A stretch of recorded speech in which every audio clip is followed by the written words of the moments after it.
السلام علیکم ناظرین اس ایپیسوڈ کے آغاز میں کئی قبیلے کے پرانے مرکزی کمرے کا منظر دکھایا جاتا ہے جہاں پر عثمان صاحب بیٹھے ایک پگڑی اور ایک تلوار ہاتھ میں لیے ہوئے ہوتے ہیں جو کہ کئی قبیلے کی شان ہوتے ہیں۔ عثمان صاحب سوچ رہے ہوتے ہیں یا تو اپنے خاندان کو بچایا جائے یا پھر اپنے لوگوں کے خوابوں کو پورا کرنے کی کوشش کی جائے۔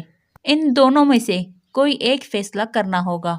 ایسا بھی تو ہو سکتا ہے کہ کوئی تیسرا راستہ نکال لیا جائے۔ ابھی وہ یہ کہہ ہی رہے تھے کہ اسی دوران برہان الپ وہاں پر آ جاتے ہیں۔ عثمان صاحب برہان الپ سے کہتے ہیں کہ آپ جائیں اور سلطان مسعود کو میرے پاس لے کر آئیں۔ برہان الپ کہتے ہیں جیسے آپ کا حکم۔ دوسری جانب مارماراجی قلعے کا منظر دکھایا جاتا ہے جہاں بینگے خاتون سلطانہ کے پاس کھڑی ہوتی ہے۔ بینگے خاتون بھی کافی پریشان نظر آتی ہے کیونکہ وہ بالا کے تو خلاف ہوتی ہے لیکن شیخ ادابالی کے لیے ان کی رائے کچھ اور ہوتی ہے۔ وہ ہچکچاتے ہوئے اسمیان سلطانہ سے پوچھتی ہے اگر میں آپ سے سوال کروں تو آپ برا تو نہیں منائیں گی؟ میری اتنی اوقات نہیں لیکن پھر بھی میں یہ پوچھنا چاہتی ہوں کیا آپ شیخ ادابالی کو بھی پھانسی دے دیں گی جبکہ وہ ایک بہت بڑے عالم اور فاضل ہے، لوگوں کے لیے ایک سورج کی مانند ہے؟ اگر آپ نے ایسا کیا تو لوگ آپ کے خلاف ہو جائیں گے، بغاوت شروع ہو جائے گی۔ اسمیان سلطانہ کہتی ہے ایسے کسی شخص کے لیے جو اپنے ہی سلطنت کے خلاف کھڑا ہو جائے، اگر کسی نے آواز اٹھائی تو پھر وہ خود اپنا انجام دیکھ لیں گے۔ یہ سن کر بینگے خاتون مزید پریشان ہو جاتی ہے کہ اسمیان سلطانہ شیخ ادابالی کو چھوڑنے والی نہیں ہے۔ اسی دوران آوچی شیخ ادابالی اور بالا خاتون کو لے کر آ رہا ہوتا ہے۔ اسمیان سلطانہ بینگے خاتون سے کہتی ہے کہ بالا خاتون اور شیخ ادابالی کی زندگی عثمان صاحب کے ہاتھ میں ہے۔ اگر انہوں نے سلطان مسعود کو میرے حوالے کر دیا تو شیخ ادابالی اور بالا خاتون کی زندگی بخش دی جائے گی۔ عثمان صاحب میرے سامنے ہتھیار ڈال دے اور اپنے گھٹنے ٹیک دے تو ان کے لیے بہت سی آسانیاں ہو جائیں گی۔ بالا خاتون اسمیان سلطانہ سے کہتی ہے تم ایک گھٹیا عورت ہو، مجھے تمہاری سوچ پر حیرانگی ہو رہی ہے۔ میں تمہیں یہ یاد دلاؤں کہ حضرت سمیہ کو بھی ظالموں نے شہید کر دیا تھا لیکن ان کے شہید ہونے کے بعد بھی وہ ناکام نہیں ہوئی تھی بلکہ وہ کامیاب ہو گئی تھی، لیکن وہ ظالم جنہوں نے انہیں شہید کیا تھا ان کا ٹھکانہ ہمیشہ ہمیشہ کے لیے جہنم بن گیا اور تمہارا ٹھکانہ بھی جہنم ہی ہوگا۔ اسمیان سلطانہ طنزیہ انداز میں کہتی ہے کہ اب اس خاتون کو دیکھو، اب یہ جنت اور جہنم کو بانٹے گی، اب یہ فیصلہ کرے گی کہ کون جنت میں جائے گا اور کون جہنم میں۔ پھر کہتی ہے میں نے تو پہلے ہی کہا تھا کہ تم ایک مغرور عورت ہو اور تم اپنی غرور کی وجہ سے اس نتیجے پر پہنچی ہو۔ بالا خاتون جواباً کہتی ہے ہمارا انجام جو بھی ہو لیکن تمہارا ٹھکانہ جہنم ہی ہوگا اور جہنم ہی تمہارے لیے کافی ہے۔ پھر اسمیان سلطانہ شیخ ادابالی کی جانب دیکھتے ہوئے کہتی ہے دیکھیے آپ کی بیٹی کتنی مغرور ہے اور یہ سب آپ کی وجہ سے ہے۔ اگر آپ نے اس کی اچھی تربیت کی ہوتی تو آج یہ اتنی مغرور نہ ہوتی اور نہ ہی اس کا انجام یہ ہوتا، اور اس کا ساتھ دینے کی وجہ سے آپ بھی پھانسی چڑھیں گے۔ شیخ ادابالی کہتے ہیں حضرت یونس علیہ السلام کو مچھلی کے پیٹ میں تنہا نہ چھوڑنے والا میرا رب مجھے تم جیسے ظالم دشمن کے سامنے تنہا نہیں چھوڑے گا، اور مجھے اس بات پر کامل یقین ہے۔ اور تم دیکھ لینا اسمیان سلطانہ، تمہارا ٹھکانہ جہنم ہی ہے اور تم سے کوئی بات کرنا ہی فضول ہے۔ اسمیان سلطانہ کہتی ہے شیخ ادابالی کے منہ کو بند کر دیا جائے۔ پھر آوچی شیخ ادابالی کے منہ پر پٹی باندھ دیتا ہے۔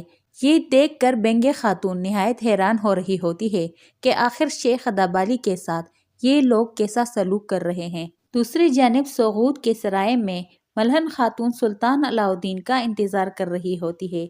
سلطان علاء الدین جیسے ہی سرائے میں داخل ہوتے ہیں ملہن خاتون انہیں خوش آمدید کہتی ہے اور کہتی ہے کہ اپنی والدہ کی طرح آپ بھی سوغوت میں ہمارے مہمان ہیں کیونکہ سوغوت ہماری ملکیت ہے، اور میں آپ کو بتانا چاہتی ہوں کہ میرا نام ملہن خاتون ہے اور میں عمر صاحب کی بیٹی ہوں۔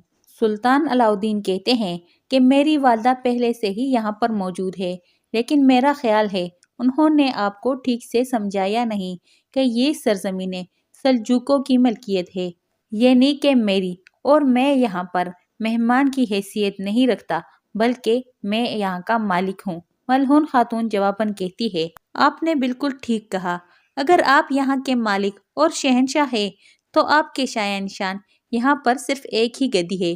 ملعون خاتون سرداری گدی کی جانب اشارہ کرتی ہے۔ سلطان علاء الدین اسی سرداری گدی پر آ کر بیٹھتے ہیں اور پھر ملعون خاتون سے پوچھتے ہیں کہ مجھے بتائیے موجودہ صورتحال کیا ہے؟ ملعون خاتون جواباً کہتی ہے کہ صورتحال نہایت ہی سنگین ہے، وبا پھیلتی ہی جا رہی ہے۔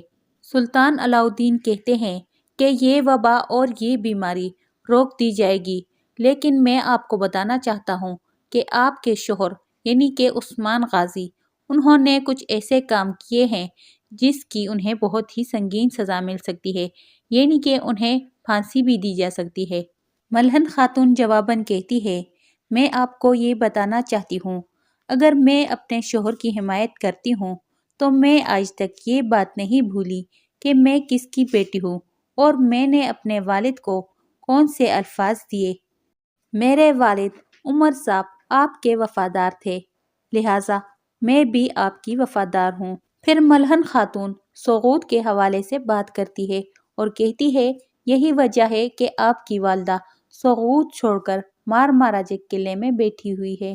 سلطان علاء الدین کہتے ہیں، آپ اس حوالے سے بے فکر ہو جائیں، کونیا سے بہت ہی قابل طبیب یہاں پر بھیجے جا رہے ہیں جو بہت جلد ہی اس بیماری پر قابو پا لیں گے۔ پھر سلطان علاء الدین کہتے ہیں، اب مجھے مارماراجک قلعے کے لیے روانہ ہو جانا چاہیے۔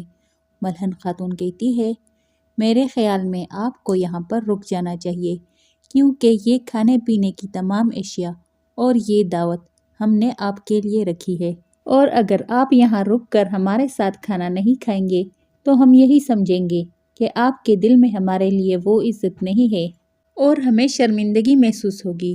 سلطان علاء الدین کہتے ہیں، تو پھر ٹھیک ہے، میں یہاں بیٹھ کر آپ لوگوں کے ساتھ کھانا کھاؤں گا۔ اتنے میں ایک شخص کو بلایا جاتا ہے جو سلطان علاء الدین کے کھانے سے پہلے ان تمام کھانے کے اشیاء کو چکھتا ہے کہ کہیں اس کھانے میں زہر تو نہیں ہے۔ پھر ایک فلیش بیک سین دکھایا جاتا ہے جہاں پر کمرال ابدال اور ملعون خاتون کھانے میں وہ دوائی ملا رہے ہوتے ہیں جو کہ کسی کو تھوڑے وقت کے لیے بے ہوش یا کہ پھر سلا دیتا ہے۔ وہ دونوں یہی کہہ رہے تھے کہ آخر کون سے کھانے میں یہ دوائی زیادہ مقدار میں ملا لی جائے جس سے اس چکھنے والے آدمی کو یہ معلوم نہ ہو کہ کھانے میں کوئی چیز ملائی گئی ہے۔ آخر یہ طے پایا جاتا ہے کہ وہ مشروب جو کہ صرف سلطان علاء الدین نے پینی ہے، اس مشروب میں زیادہ دوائی ملائی جاتی ہے اور باقی کھانوں میں دوائی کی بہت ہی کم مقدار ملا دی جاتی ہے۔ بالآخر وہ شخص یہ کہتا ہے کہ کھانا بالکل مناسب ہے، اسے کھایا جا سکتا ہے۔ یہ سننے کے بعد سلطان علاء الدین کھانا شروع کر دیتے ہیں اور اسی جگہ پر اس ایپیسوڈ کی اینڈ ہو جاتی ہے۔ آپ لوگوں سے گزارش ہے کہ ہمارے چینل کو سبسکرائب کریں اور ویڈیو کو لائک کریں۔ شکریہ۔